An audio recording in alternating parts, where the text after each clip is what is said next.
Check, check. No, I'm not. This is why I decided to go a little early. Um, it's so easy to have technical problems and hair problems and string problems and all kinds of problems before you go live.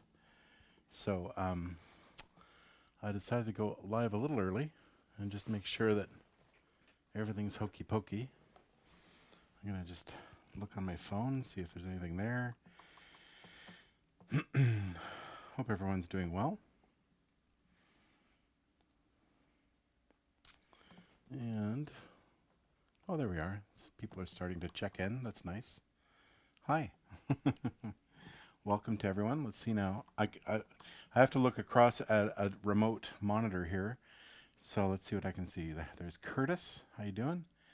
And Kathy. And Frank. And Tara or Tara. I've got a daughter named Tara, so we use the old-fashioned way of talking. Hey, Valerie. It's Sanity. Curtis and Daniel and Kerstin. Hi, Kerstin, over in Germany. And Rain and Harlein. I'm not sure how that's pronounced. And yeah, it's great to see you all. Like I said, we're a couple of minutes early. I just like to make sure that everything's good. Okay, so sound works okay. Good. All right. And can you hear the guitar okay?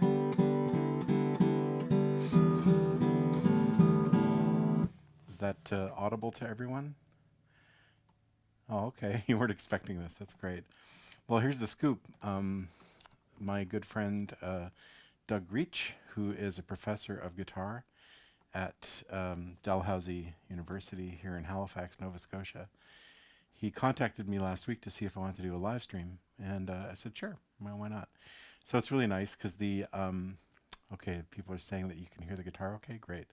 Hi, Mechtilde Opel, all the way from Berlin, that's fantastic. Daniel, how you doing? Marton, how you doing? Marton's in from Hungary. Awesome, that's fantastic. Anyway, so my friend Doug got in touch with me, and now I have been playing live at Dalhousie for many years. I first moved here to Nova Scotia with my wife, Brooke Miller, in 2009. We moved here from Ontario, and then we lived here, I guess, until 2012. And then we lived in Quebec for a year, and then Ontario for 3 years, and then moved back to Nova Scotia. There were some professional and educational reasons why we moved back to central Canada for a little while. But even though I grew up in Quebec and I love it there, this is sort of my ancestral home. My mother is, well, my late mother was a First Nations person or a Native Canadian, or the old term was Indian back in the old days. These days people say Indigenous or First Nations. Anyway, so she was Mi'kmaq First Nation from here in Nova Scotia. And so when I was a kid, we used to come here all the time for holidays in the summer. And I loved it. I felt very at home here. And oh my God, you're at the Solace Festival. That's fantastic. I just see a comment there. The Solace Festival was near Dublin, Ireland. That was a long time ago. Oh, my left arm tattoo. Sure, I'll explain that in a moment. Hello, Shpak in Ukraine. That's fantastic. Hey, Jam and Java. Miles, how you doing? So yeah, oh, in Annapolis. Isn't that great? Just up the road. Hi, Ryan. How you doing? So we moved here back then. We moved back in, I guess, 2016. So we've been back for almost 5 years. And we lived right in downtown Halifax a bunch. And for the last 2.5 years or so, we've been living right by the ocean. Unfortunately, the camera's not pointing at the cove, but we live right next to the Atlantic Ocean. There's salt water just a few meters away from this window here in my studio. So it's great. And so yeah, it's lovely. I love the East Coast. Hi, Netherlands. Menno in the Netherlands. That's fantastic. Michelle, how you doing? Hey, Brian in London. Nice to see you. So I know I'm missing some people. I'm just trying to glance over whenever I can. So anyway, yeah, I've been doing live shows at the university whenever I can, either when I've lived here or if I've been on the road, I pick up a gig at the university playing live. And of course, since the pandemic hit the world and the wheels fell off the world, touring is no longer a possibility, nor is live playing. So, Daniel, your sister's in Terrence Bay. That is literally down the street from where I live. So that's very cool.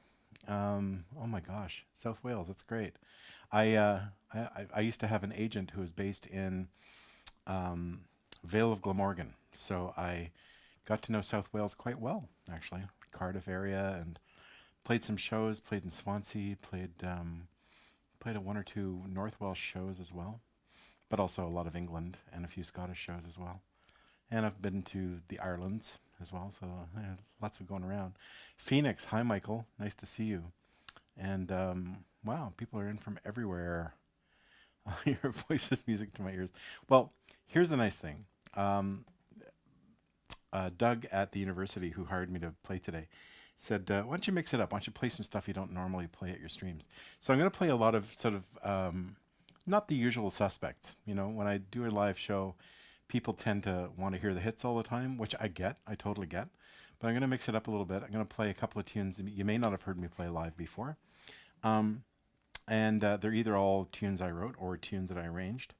So I'm going to start because it's high time. It is now 1800 GMT, so let's get started. And this first tune I'm going to play for you, I hope I remember how to play it. Now, I taught it to a student recently, so I should remember. Hi, Baltimore. Nice to see you there, Henry. Quispamsis, New Brunswick. Holy moly. I used to do a show in, there was a place in Hampton I used to play. It's not there anymore. Well, Hampton's still there, but there was a gig there. I forgot the name of the club right now. But the people who ran it now live in Victoria, British Columbia. I saw them last time I was there. They came to my show. I've been running around trying to get this live stream set up, which is always a bit of a a nightmare. There's a lot of technical crap you have to set up. And I'm trying to do it as simply as possible, just play into a microphone and stuff like that. So,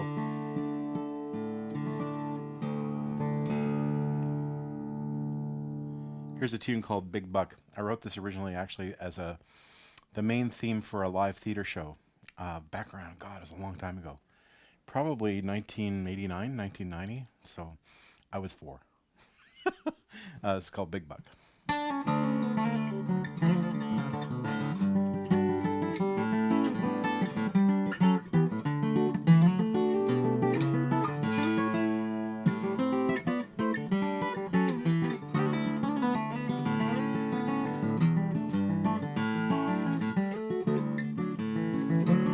Give you some reverb.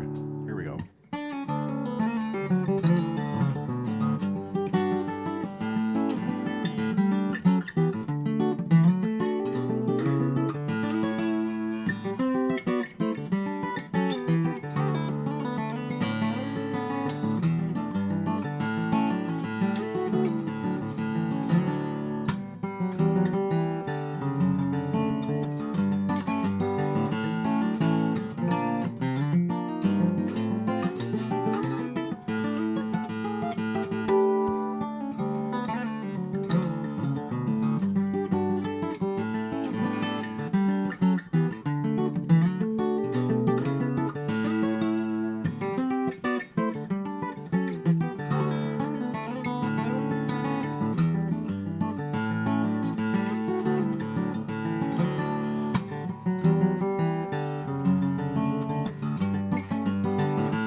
I didn't warm up at all before I started playing, so that's a challenging one to just jump into.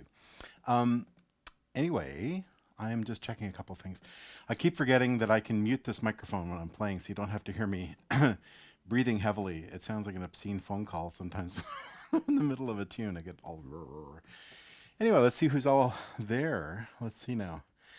Um, yeah, let's see. Nathan from. Not sure where you're from, Nathan, but hi, welcome. Thank you. Hey, Mark. How you doing? Mark Grover's here.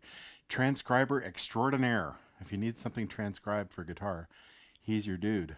Um, Alexandra, thank you. I'm glad you enjoyed that. Thank you very much. And thanks very much. Somebody earlier said I have such a nice voice. That's very nice to hear. And you also mentioned Mike Dawes, whose podcast I've been listening to quite a bit lately. Whenever I have to run out to the post office or the grocery store, I very often throw on a podcast because it's the only traveling I do anymore. It's up the road for bare necessities. Um, and yeah, his podcast's a lot of fun. I listened to the one with, that British guy, Newton Faulkner. He's not well known here, so I always have to really churn through names to remember his name. And he just did a show with Kaki King recently, so I listened to part of that. Hi from Leeds. That's fantastic. Nice to see you, Sean. And are my guitars custom? They look huge. They are very big guitars. There's a reason for that. When I started playing guitar, I was very young. And I was about 8 years old. And the first guitar that I bought for myself, I just saw a classified ad in the newspaper, and I played it and I really liked it. I had already played guitar for a couple of years before that, but it was a Harmony Sovereign. I don't know if you know that guitar. And this was a pre-1962 one, so it was probably built in the 40s or 50s, this particular one. You can tell by the headstock. Anyway, they were real Sears Roebuck kind of catalog guitars, nothing special. But cheap and cheerful, $99 guitar that everybody had for many years. So I bought one of those used for $25 when I was a little kid. And I thought I'd died and gone to heaven because I had my own guitar. I wasn't borrowing guitars all the time. And hello from Colombia. That's great. Hey, Pablo. So that guitar had really high action and a really wide neck and a really big body. And I was only 10, so I was only, a third the size I am now. So I got used to this really difficult to play guitar. So all my guitars are custom made by a guy named Mark Beneteau. So Beneteau. He's based in St. Thomas, Ontario, so here in Canada. And I've been working with Mark now for going on 24 years. He's been making guitars for me. So I'm not sure if you can see, what have I got on the rack behind me? Here's an older one that I teach on. This is a Sapele and cedar guitar, but it's been busted a few times by the airlines, but it's been rebuilt by Mark. This guitar is from 2017. 2017, yes. And it's a spruce and cocobolo guitar. And then I have a newer guitar, which is in a case over there. It's not really set up for playing yet. I don't have a strap or pickups in it or anything. It's my newest one. It's a cedar top and a mahogany back and sides. So kind of a Loudon, classic Loudon, 010 kind of combination. Let's see who else is here. Hello from Ireland. Really nice to see you guys. And Chile, holy smokes. From everywhere. Isn't this great? So yes, cool. Now, let's play another tune. So I'm going to sing you a tune. This is a great song by the wonderful Canadian guitarist and songwriter Bruce Cockburn. Bruce has had an over 50-year career. He lives in California these days, but he's originally from Ottawa, Ontario. And I think he only moved to the States recently because he married a U.S. woman. And in his 70s, he has a little girl, which is crazy. But anyway, that's awesome. Good power, more power to him. Keeps you young, I guess. Hi, Bruce, if you're watching. So here's a great song of his that he wrote in Toronto about the craziness in downtown Toronto. It's called Mama Just Wants to Barrel House All Night Long.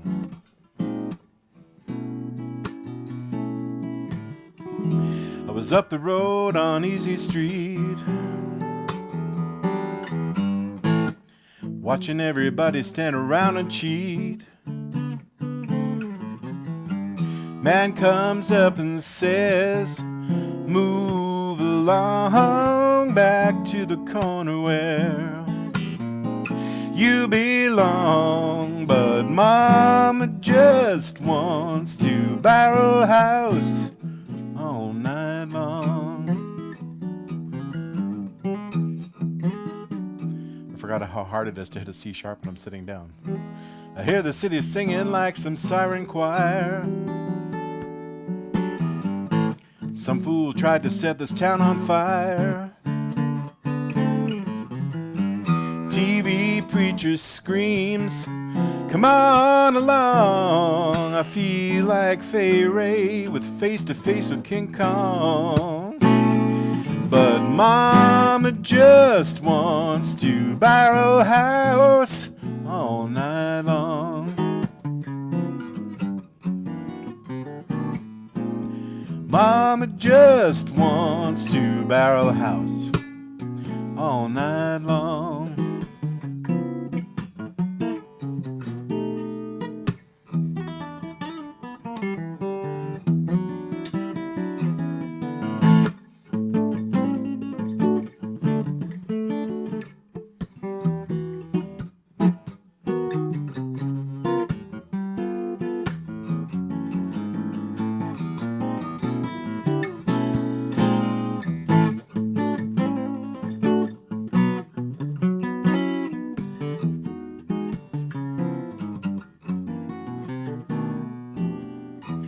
Sometimes I've wondered what I am.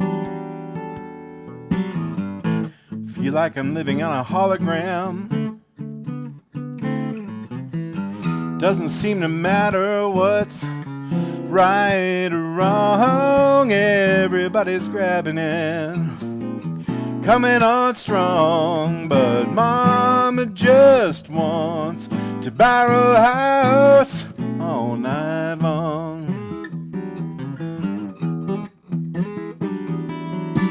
Mama just wants to barrel house all night long. Mama just wants to all night long.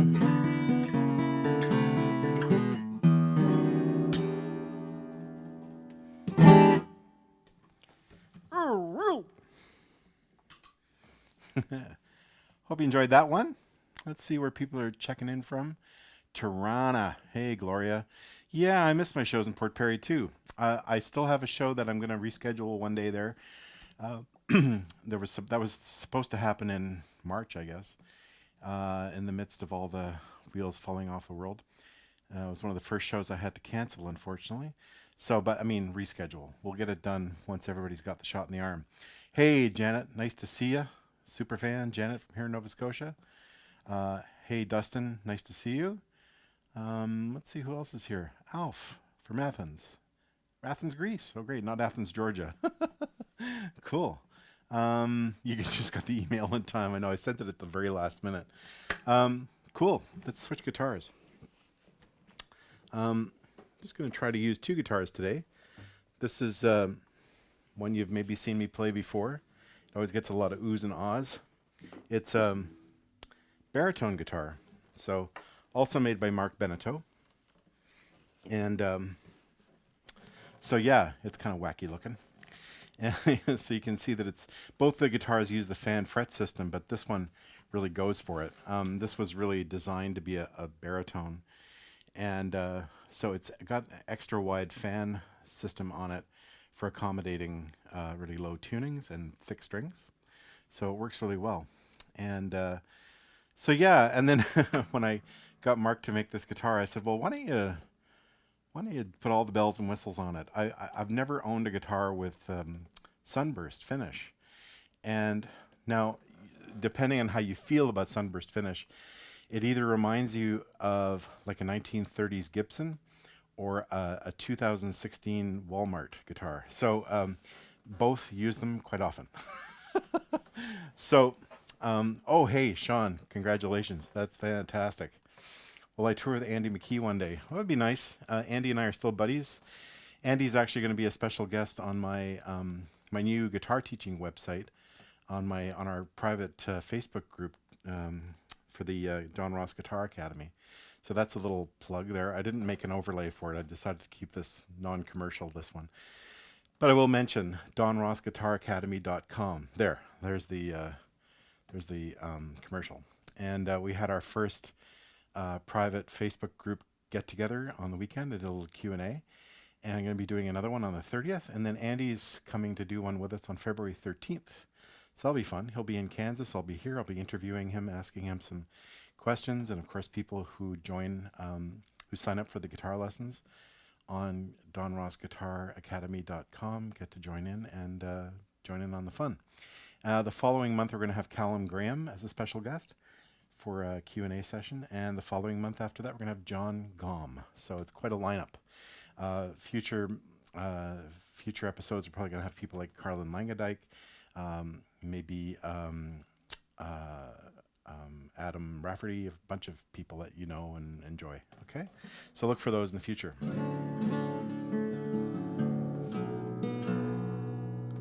The Guitar Academy just has beginner lessons up so far, and we've shot even more beginner lessons, which will be uploaded soon once I finish school next week. For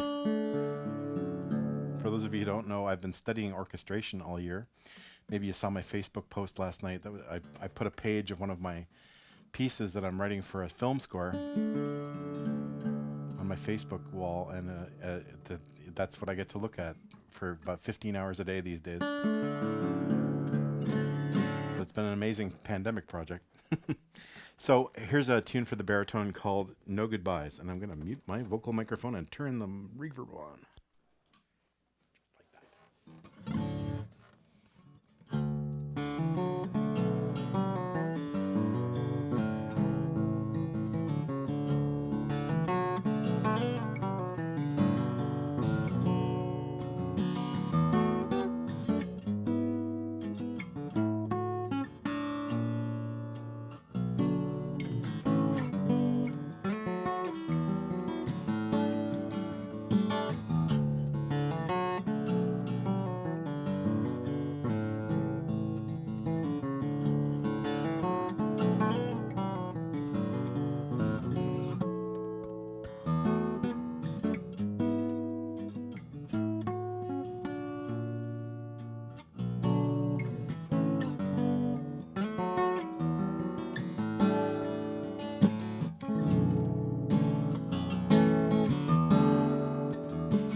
Thanks very much. I saw some really nice comments coming in. It's lovely. Hey, Teresa. Teresa Sweeney. Oh my gosh. I've known Teresa since she was about -7.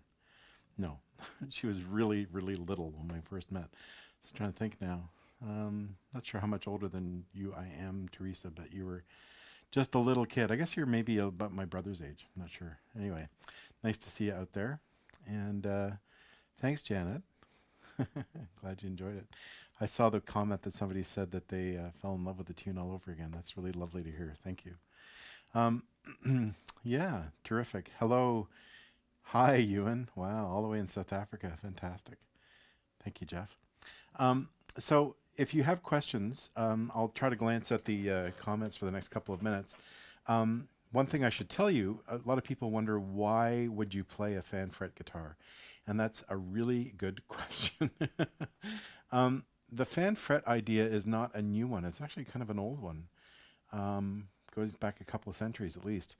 The whole idea was that especially with fretted stringed instruments, you run into some issues constantly with the fact that you've got a multitude of strings that are all different thicknesses because you want the instrument to have a range, right? So you got really low notes, you've got really high notes, and you've got notes that are fretted way up high. And inevitably, any fretted stringed instrument has built-in intonation problems. It's just like, can't be avoided. So one of the things that makes it a bit problematic is when the frets are all in the exact same spot for every string, the different thicknesses of string mean that as you go up the neck, especially, and the frets get closer together and the strings are really thick, the lower sounding strings tend to sound a bit sharp. And so this is a way to help overcome some of that. It helps a little bit that way. So that's kind of one of the big things. The other big possibility is that the bottom strings stay at a much higher tension because they're so much longer. So that's, right now I'm tuned to a B. This is a baritone guitar, so it's down a fourth from normal. But there's an A, there's a G. Now these strings are a bit old. That's starting to get a bit funky sounding, but that's probably an F sharp, I guess. So I'm way, way down, and it still sounds, you still have a very strong fundamental. It's the same on the other guitar. So the extra tension on the bottom strings really helps. And the thing that's really confusing for a lot of people is that they say, well, all the frets are in different places in all the strings. How could they possibly play in tune? But just try to remember that you've got a different, yes, you are Kenny's age, Teresa. That's what I thought. Basically, each string gets its own scale, okay? So it doesn't really matter that the frets are not straight. You just decide how much of a difference you want between the lowest sounding string and the highest sounding string, and then you do the math, and you set your frets at weird angles like that. Now, right around the middle of the string, well, around the middle of the neck, the frets get a little straighter, and then they start going the other way. So anyway, it's pretty cool. Is there a difference without bridge pins? I gave up on bridge pins. Bridge pins are those things that you see in a lot of guitars that stick into the bridge that hold the guitar string down in the bridge. I bought a Loudon guitar back in the 80s, and it was the first guitar I'd owned without bridge pins. You just thread the strings through, and then the ball end just gets caught here in the bridge, and it's fantastic. It means you never have to worry about when you break a string, restringing on stage. It's really quick and easy. And I got so used to it, I never went back to bridge pins. So all my guitars now none of them have bridge pins. So Mark always makes them that way for me. I have a 7-string guitar from the 90s that was made by Oscar Graf, and he made it with no bridge pins for me, even back then. Somebody was asking about tone woods. Tone woods, the thing that matters the most is what the top is made of. The back and sides is much less of an issue. Any luthier who's telling you the truth will let you know that. Certain kinds of back and side woods are a little more reflective than others, but so they might be a little louder. But it's not a huge difference between, say, rosewood and walnut or whatever. So this is cocobolo on this guitar, which is a relative of rosewood, but this is an African wood. Oh no, Cocobolo I think is maybe South American. I'm not sure. Can't remember where it's from. But it's a relative. No, I think it is African. It's a relative of rosewood. The top, this guitar has a spruce top, and of course there's like 3 or 4 different kinds of spruce that you can have the top made out of. Spruce is a it's a softer wood, of course, than the back and sides, but for a top wood, it's relatively hard. So it gives you a very bright tone as opposed to other kinds of wood, and excuse me, and it's very sturdy and will put up with a bit more abuse. I have a couple of other guitars made of cedar top, and cedar is a bit more like butter. It's easier to scratch. It's more fragile, but cedar has the advantage of sounding a bit warmer in the mid-range, and your guitar will sort of sound old earlier with cedar. It breaks in more quickly. Just by virtue of being so soft. So spruce takes a lot longer to sort of sound warm and interesting, you know. Brand new guitars tend to sound really on the tinny side, but then as they get more and more vibrations going through the instrument, they warm up. There was another question. I'm sorry, I can't keep up with the questions. But let me see if I can scroll down quickly. I'll see if I can get there. And okay, ever mess with microtonal fretted guitars?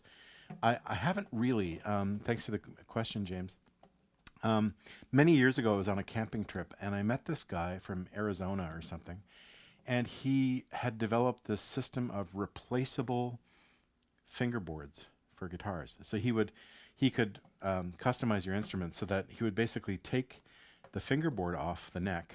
So the fingerboard, of course, is this bit where it's the board your fingers go on to stop the strings. And so he would remove all the frets and remove the fingerboard wood, and then he would put down a piece of magnetic, like a piece of metal, so in place of the fingerboard. And then he made these microtonal fingerboards out of this weird magnetic material. It was kind of rubbery. I don't know what the heck it was. This is back in the 80s or 90s he showed me this, so pretty advanced technology for the time. And then in this material, he had frets that were actually cut, like they were cut custom for each string, depending on what tuning you were going to play in. And he gave me some demonstrations, like you could tune to sort of just intervals, so that the fifths were really in tune, the fourths were really in tune, that kind of thing. And then play with this fingerboard. And the whole idea was that the intervals among the strings, the ones that you would play most often in certain styles, would be really super duper in tune. The problem with our tuning system in general, with the equal temperate system, is that we've approximated being in tune with nature, but it isn't really. All the intervals are a little out of tune. So the only interval that's ever always in tune is the octave, and then after that, fifths are flat, fourths are sharp, major thirds are sharp, in equal temperament. So the microtonal system was a way of overcoming some of that. Quasi, eh? Let's see now. Was there another question? There's a question up there.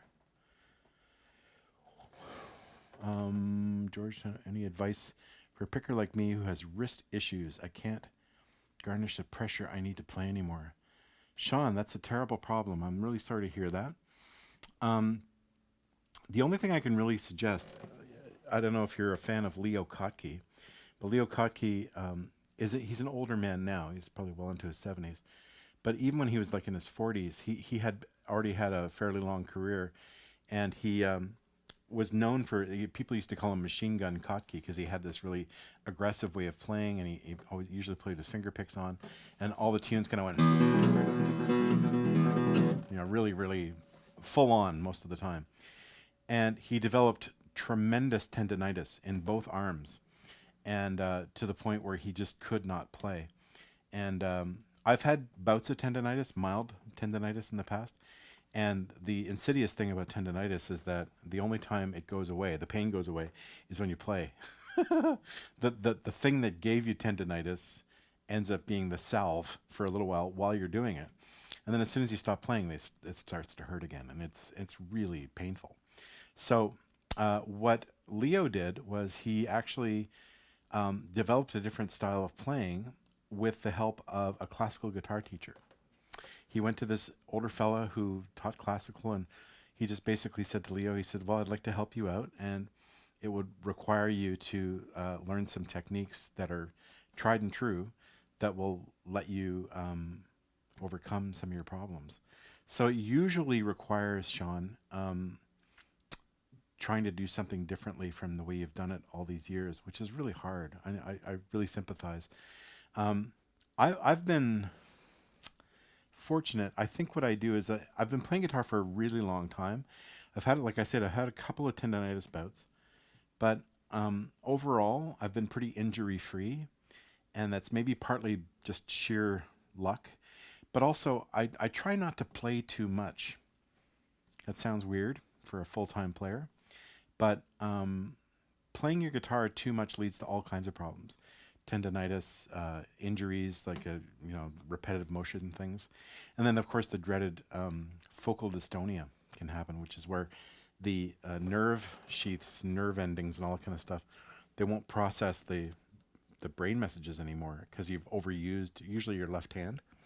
So I know several people, Bajie Assad, Leona Boyd, Billy McLaughlin, a host of people who have developed focal dystonia. And in the case of Baji and Leona, they started singing more in their sets and just playing really simply. Billy flipped his guitar around and played the other way because he plays this tapping style. And the tapping is what killed his hand. But now he's killing his other hand, unfortunately. Hopefully not, but anyway. And then of course, Keith Emerson, the piano player, developed focal dystonia from playing too much. And unfortunately, he had it really made him very depressed, and it ended his life. But I would suggest just trying to maybe buy a nylon string guitar. You know, it's a lot less wear and tear on your body. That's what I can suggest. And I'll answer one more question. Let's just see what came in. The arm tattoo, right. People have asked the arm tattoo. Okay, this tattoo that I have on my arm has a musical significance, as you may have guessed. Okay, it's got 5 lines on it. So my wife, Brooke Miller, who's usually here helping me, but she's out today, so I'm on my own here technically. Fortunately, I've got the giant monitor with all your questions coming up, so she doesn't have to help me out today anyway, but it means I'm missing a lot of your comments. Anyway, Brooke and I guess we've been married about 16 years, but I think it was our 7th anniversary.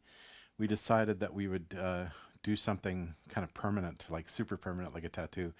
Brooke is covered in tattoos. I don't know if you've seen her arms, but her arms, she's got a sleeve on each arm, and she's got tattoos on her back and everywhere. So anyway, when she, wears clothes with long sleeves and all that kind of stuff, you can't tell. She doesn't look tattooed at all.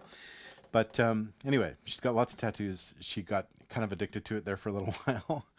Anyway, she had my daughter Tara, Brooke's stepdaughter, is a really fine artist, and so she developed a fantastic concept for a sleeve for Brooke. So for me, she got a rose because I was accidentally at roll call. I grew up in Quebec, and at school one day, my physics teacher said he thought my name was Donald Rose because I grew up in a French-speaking part of Canada, and my last name is Ross, but it was written down as Rose by accident, and Rose is a relatively common last name among francophones. So he thought Donald is sometimes a name you hear francophone people having. So he thought my name was Donald Rose. And my friends all turned over and he went, Rosie! And so I got nicknamed Rosie for about 4 years just by my little clique of friends that I had in high school. And Brooke got such a big kick out of that the tattoo she had about me was a big rose, and then my kids were 3 little rose buds coming out of the same plant. And then for her, Brooke, of course, is a musician, wonderful singer, great guitar player. And she has an alto voice. So it suddenly occurred to me, wait a second, there's an alto clef that you use, like all music that's written for the viola, for example, is written in this clef. So the middle C is on the middle line here.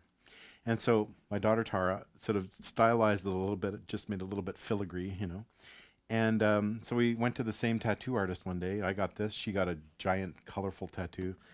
I'm a bit of a tattoo skittish person, so I've just got this is the only one I have. Trust me. And but also it looks like a bee, you know. So that's really cool. B for Brooke, really nice. I'll play another tune. This one, tune is a bit of a stretch for this one. There's no real melody for this one. I wrote this tune. I was married before my first wife Kelly unfortunately passed away quite young. And while she was ill, in order to get some of my anger out, I wrote this tune, and I named it after my favorite bad movie. It's because life felt like a bad movie at the time. So the tune is called Robot Monster, and it's actually heavily influenced by the music of Steve Reich, if you know his music. Modular, canonic kind of music, really cool.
Yeah.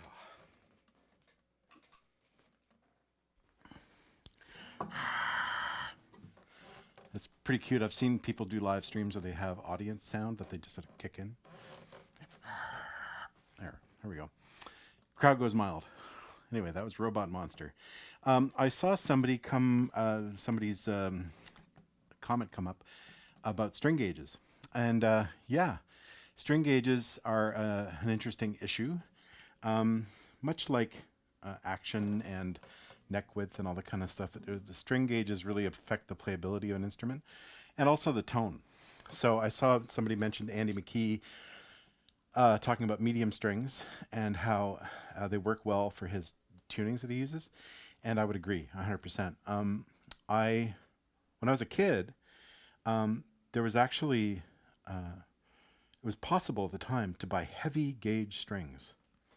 So I had this Harmony Sovereign that I mentioned earlier, already super hard to play guitar, but I was a very strong, strapping young man, so I really liked the sound. Like the heavier the string, the better. I really loved the tone of it. I just couldn't get enough of it.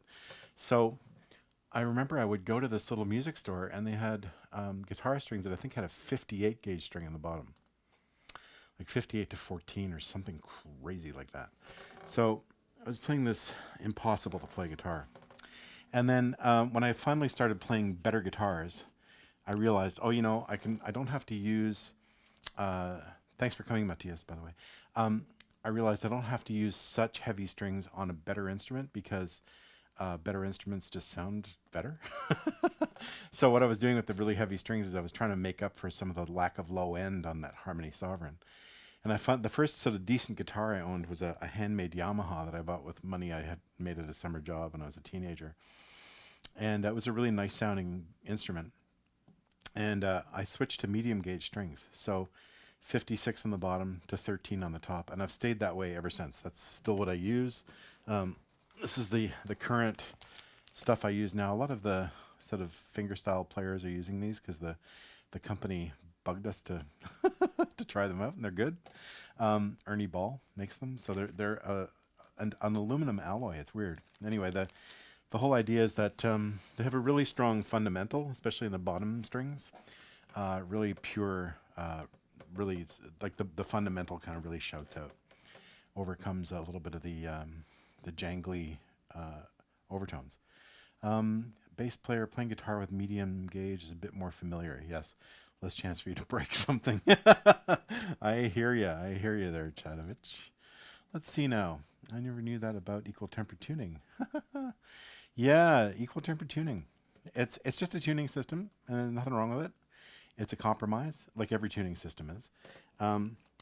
Tuning is one of those weird things people get very all QAnon about, which I don't see the point in getting all polemic about tuning or that kind of thing, or which reference pitch you use. That one's really weird. So tuning is the equal tempered system is really something that came about in the 19th century. That's kind of when it became standard. So so let me just think about when was Bach? 1685, 1750. The 18th century, excuse me, the 18th century. Because Bach wrote his Well-Tempered Clavier, and he died in 1750, so he would have probably written it in the 1710s or 20s. And the whole idea was that he could write in any key on an equal tempered keyboard. So he wrote one prelude and fugue or something in every single key that you can play in. And they were all equally out of tune. That's the glory of equal temperament. Every single key is the same, just as out of tune as all the other ones. Yeah, so that's what equal temperament's all about. See if anybody has another question or two. Who cuts my hair? Brooke does. Brooke is actually a trained barber. I washed it really quickly before starting today, so it's a little flatter than it usually is. Oh, Midnight March. What a nice idea, Artie. Yeah, that's a great idea. That's one I don't play very often at these streams, because for no good reason. Midnight March is a tune I wrote. I remember my late wife Kelly and I had just gotten married. It was 1988. And we were on our honeymoon in Italy. And we were in a town called Assisi. Assisi for me to say. Really beautiful town in Umbria, sort of central eastern part of Italy. And to remember the tuning for this, yes. And we decided we brought our wedding outfits. I brought my silk jacket and stuff like that, and Kelly, sorry, oops. It's okay, I do that all the time. Kelly was wearing a silk, beautiful silk dress that she wore. And so we decided to walk through the middle of Assisi late at night when everybody was out at the cafes enjoying themselves and wear our fancy duds. And it was just before midnight, so that became the Midnight March. Let's see how this goes. All right, Midnight March.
Other than the last chord, that was great.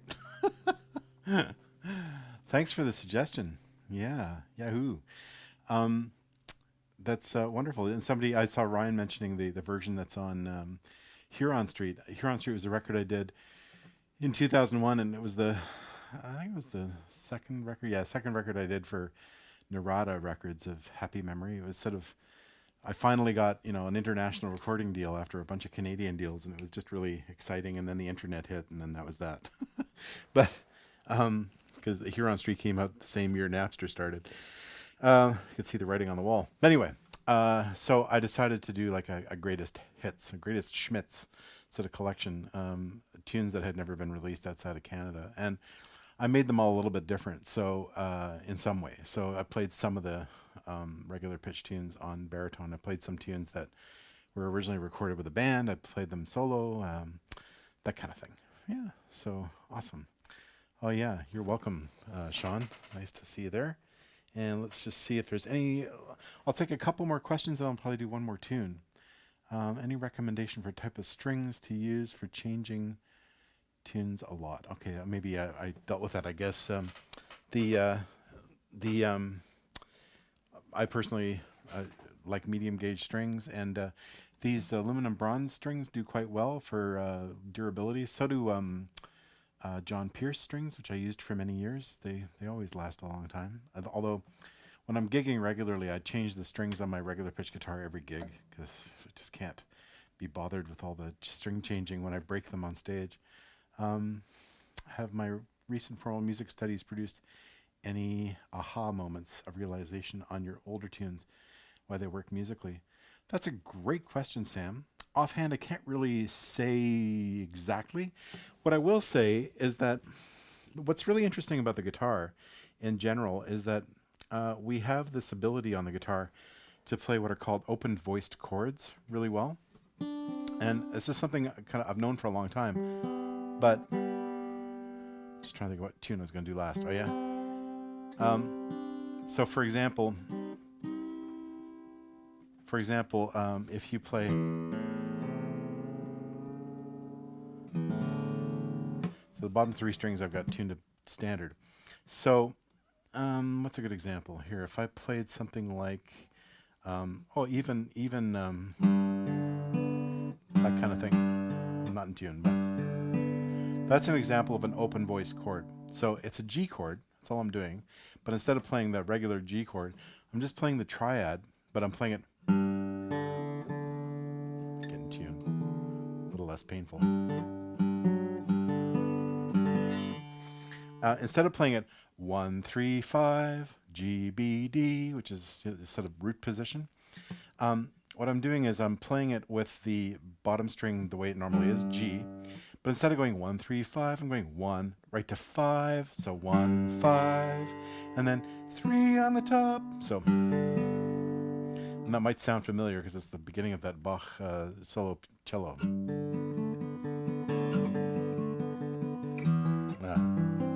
Yeah, etc. Anyway, but that open voice version of the G chord is something that we play a lot on the guitar. A lot of our first position chords like C and C's in root position, but we use that concept quite often.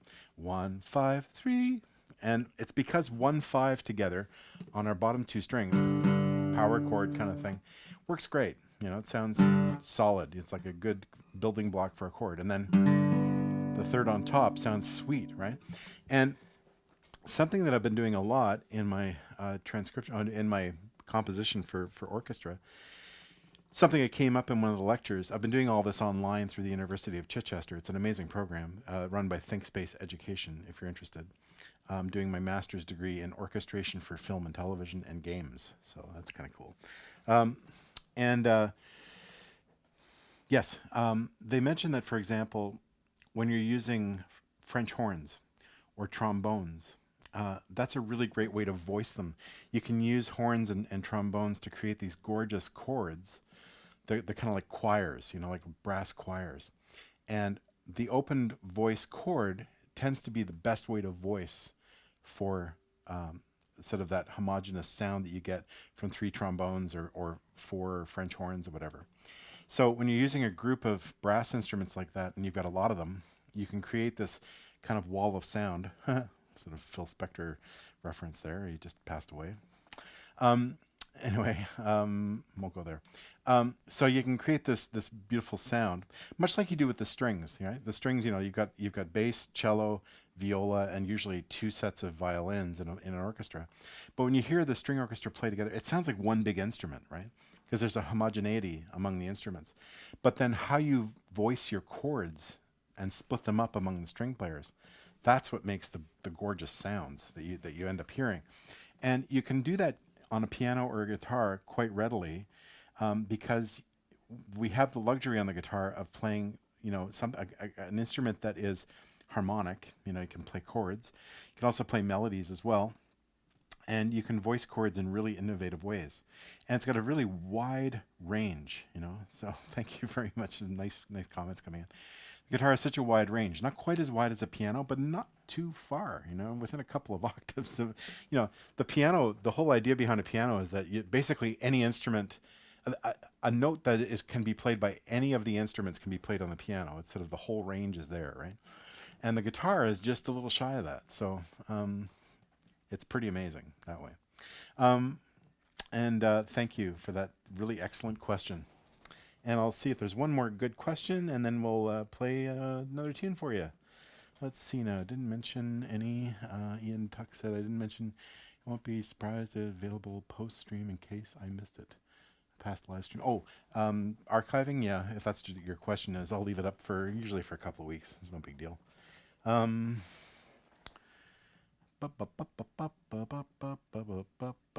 Yeah. Okay. Great. There's lots of cool comments. Boy, oh boy. Really nice comments, people. Thank you. Lucy Watusi. That's a great idea. Why don't I play that to end? I was going to do a different one, but it's almost the same tuning, so...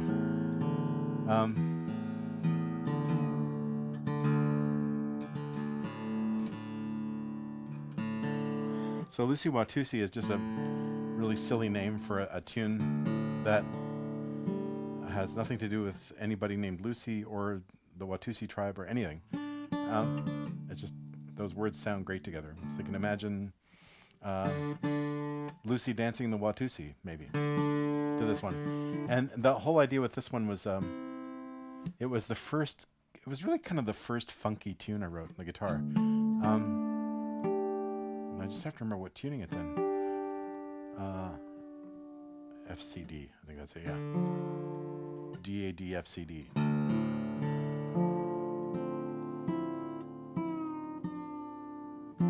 That sounds right. These are all a lot of the tunes you guys are asking for were all written around the same time, and that happens to be how many years ago now? 30 years ago. So I grew up listening to a lot of funk and R&B. Those are like my jam still. I love a lot of modern R&B too. Big Anderson .Paak fan. Anyway.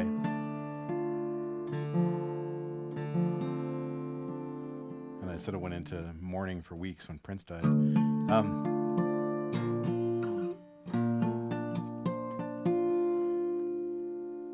So, cool thing about the form of this tune, what I started doing with this one, and you can hear evidence of this also in tunes like Michael, Michael, Michael, and the two Dracula and Friendses and stuff like that.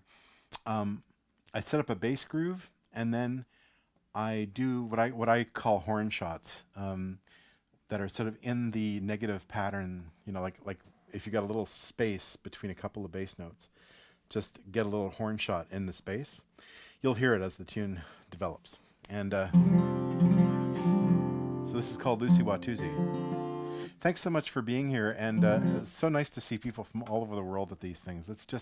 It's really gratifying. It's been tough not to do live shows with human bodies in the room, since I was in the middle of a tour in March when everything changed, and I actually had to hightail it. I was in the middle of a U.S. tour, and I just had to get the heck out. I was in New York, of all places. And it was just like the writing was on the wall, get home. So I managed to scoot home, and I crossed the border, I think, 2 days before they closed it. So I was lucky. Um, and have avoided getting sick at all, which is great. But I don't go anywhere. And there haven't. I've done one live show, in-person show, since it was outdoors in the middle of the summer this past summer, not far from where I live, about an hour away in a town called Lunenburg, Nova Scotia. And people were wearing masks and socially distanced and everything else. We're really careful here in Nova Scotia. Yesterday we had no cases in Nova Scotia, and nobody's in hospital here. So that's kind of awesome. Yeah, so we're doing it right. Kudos to Atlantic Canada in general, but especially Nova Scotia and Prince Edward Island and Newfoundland. You really got your act together on this one. Yeah, so it's just been wonderful to hang out with you guys today. A bit of a surprise, the show. I'm glad so many people saw it, and thank you. So I'll just sort of do the romper room thing and say hello to a few people. Thank you, Nate and Aldo, and of course Janet, the dear Janet. James Hunter, I'm going to play your tune for you. Dan, I'm glad you enjoyed it. Thanks, Kathy, for being here. Musicarium, yeah, polyrhythms, that's right. Cool. Yeah, polyrhythm, Midnight March, that's right. It's got a 4 against 3 polyrhythm in it.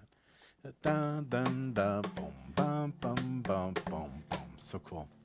Managed to get that in there. Anyway, guys, thank you. I'll look at your comments later. I might get back to some of you. Lucy Watusi, here we go. See you next time. Brooke and I are going to do a show together, sponsored again by the guitar program at Dalhousie University here in Halifax. It'll be a week from this weekend. We're not sure if it'll be on the Saturday or the Sunday. Haven't really chiseled it in stone yet. So that'll be a duet show, Brooke Miller and myself. So not this coming weekend. I'll be my final project for my MA is due on Monday. So it won't be this weekend, but it'll be a week hence. Okay, we'll see you soon.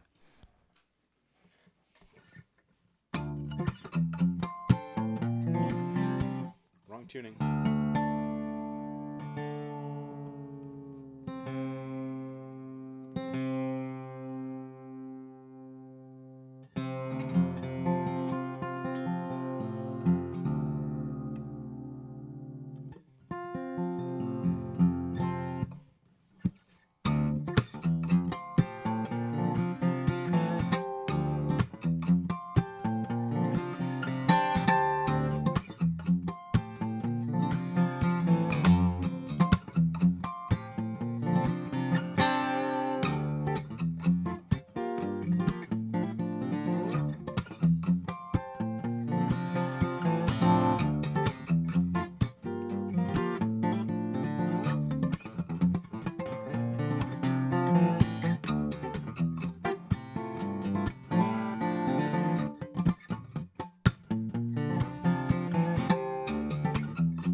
Wow. I'm so used to doing that as a duet with Callum Graham now, and he plays that part, and I play a totally different part. So that's been a while.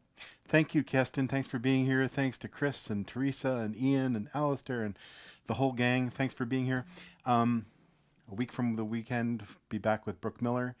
If you're interested in the Don Ross Guitar Academy, check that out. That's the website, donrossguitaracademy.com. That's about it for now. Wish me luck on my MA. I'm finished this week. I hope I pass. I hope I get my degree. Okay, I should. I've been working like crazy. See you soon, guys.